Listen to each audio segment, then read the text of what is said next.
বাসরার এই রাত্রিতে জন্ম নেয় এক শিশু, যার চোখে দুনিয়া নয় আসমান লেখা ছিল। রাবেয়া, যার অর্থ চতুর্থ। আল্লাহু আকবার,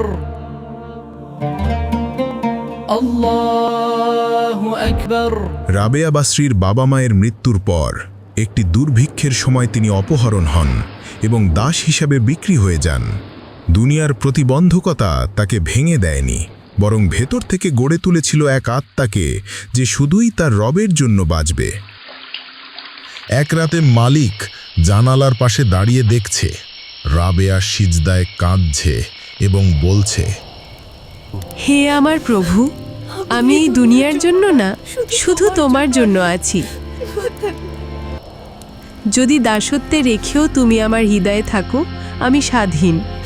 হে আমার প্রভু, আমি এই দুনিয়ার জন্য না, শুধু তোমার জন্য আছি।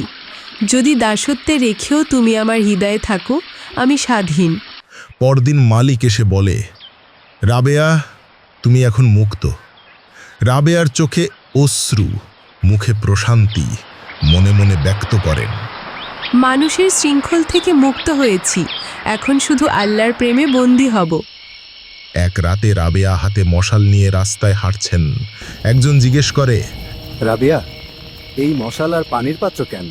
রাবেয়া উত্তরে জানায়, এই আগুন দিয়ে আমি জান্নাত পুড়িয়ে দেব, এই পানি দিয়ে জাহান্নামের আগুন নেভাবো, যাতে মানুষ আল্লাহকে শুধু তার ভালোবাসার জন্য ভালোবাসে।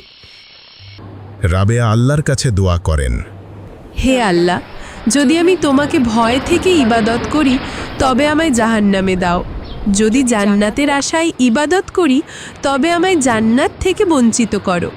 কিন্তু যদি আমি শুধু তোমার প্রেমে ইবাদত করি, তবে তোমার সৌন্দর্য আমাকে দান করো। তিনি দুনিয়াকে ভালোবাসেননি, কিন্তু দুনিয়া তাকে ভুলতে পারেনি। রাবেয়া বাসরি রহমতুল্লাহ, যিনি শেখালেন আল্লাহকে ভয় নয়, ভালোবাসা দিয়ে পাওয়া যায়। যে হৃদয়ে আল্লাহর প্রেম জাগে, সেখানে আর কোনো কিছুর স্থান থাকে না। ফলো, লাইক, কমেন্ট করুন যেন এমন আরও কন্টেন্ট আপনার কাছে পৌঁছে যায়। ইসলাম প্রচারে আপনার একটি শেয়ারই হতে পারে কারো হেদায়েতের দরজা।